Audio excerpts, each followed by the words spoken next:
What's up guys, Jovani Frank here with Lionsgate Realty, and today we're going to be talking about the 5 pros and cons of living in my hometown, Baytown, Texas, just in case you're thinking about relocating. If you're not familiar with Houston and the surrounding areas, Baytown is this little town right here, about 25 minutes east of downtown Houston.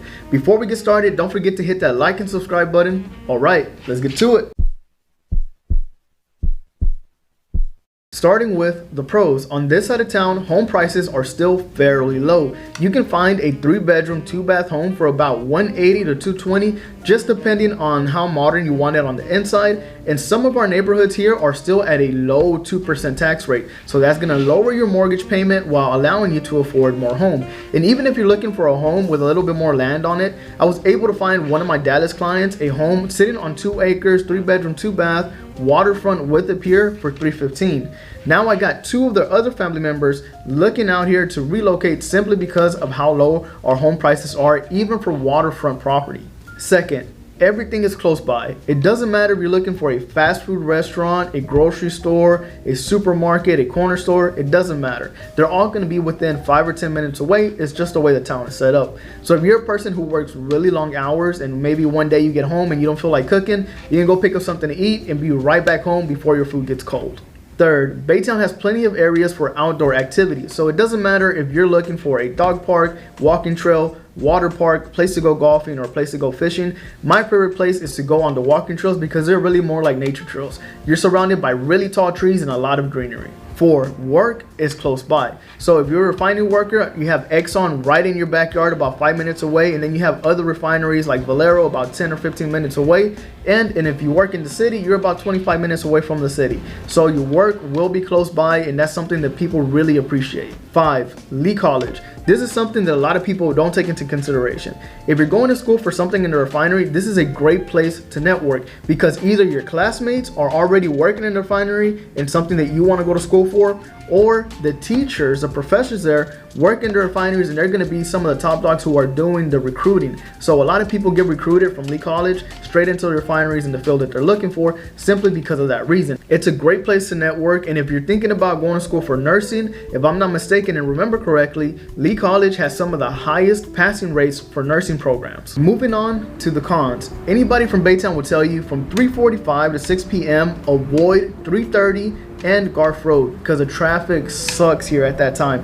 You'll be stuck in traffic for about 30 minutes to an hour, just depending if there's an accident there or not, but the traffic is horrible there. Now, I do have 2 shortcuts for you guys just in case you are new to this side of town. If you want to avoid the traffic on Garth, you can take San Jacinto Boulevard. It's a fairly newer road, and also Hunt Road, and that can help you cut all of the traffic out. You can take the back roads to get back onto Garth Road and avoid all of the main traffic. Now for 3:30, you can exit off at 3:30 and take the East Freeway Service Road and do a loop around, kind of like if you're going back towards Highlands, and then right there and jump right back onto the freeway, avoiding all of that traffic on 3:30. Second, everything closes early. For some reason, Baytown just shuts down like at 10 o'clock at night. All the restaurants, everything is closed. Maybe on the weekends, some are open until like 11. So if you're trying to make plans to eat late at night, forget about it in Baytown. Just go ahead, make some reservations out here in downtown. You're about 20-25 minutes. All the restaurants are open late out here. Third, Baytown is not walkable. If you're like me and drive for most of your day for work, since I'm a realtor, I have to drive around a lot. I prefer not to drive around whenever I'm off, when I'm not working, right? And Baytown just doesn't offer that. If you're going somewhere in Baytown, you better drive. If not, it's going to take you 20 minutes to walk there. So Baytown is not walkable. You better take your car everywhere you go. 4, the refineries. With the refineries literally being in your backyard, there are some downfalls to that. So they will have the flares going sometimes at night, and that makes the sky really, really bright at night. It makes like an orange haze. Also, whenever it rains, you get a really bad smell. It kind of smells like eggs. If you ask the refinery workers, they're going to tell you it smells like shmoney. And also that morning dew, it just eats the paint of your car. So there are some things that come on the downside if you have the refineries right in your backyard. So it's something for you to be aware of. Almost forgot, if you're from out of town, don't get freaked out. Wednesdays at 9 a.m., that's just a test alarm that the refineries do. So don't get freaked out thinking something's going to blow up. 5, and this is a personal grievance for me, there's just not enough coffee shops in Baytown. Period. There's one family-owned coffee shop, J&H, on Texas Avenue, right across from Lee College. That's the only one. The other ones are 2 Starbucks.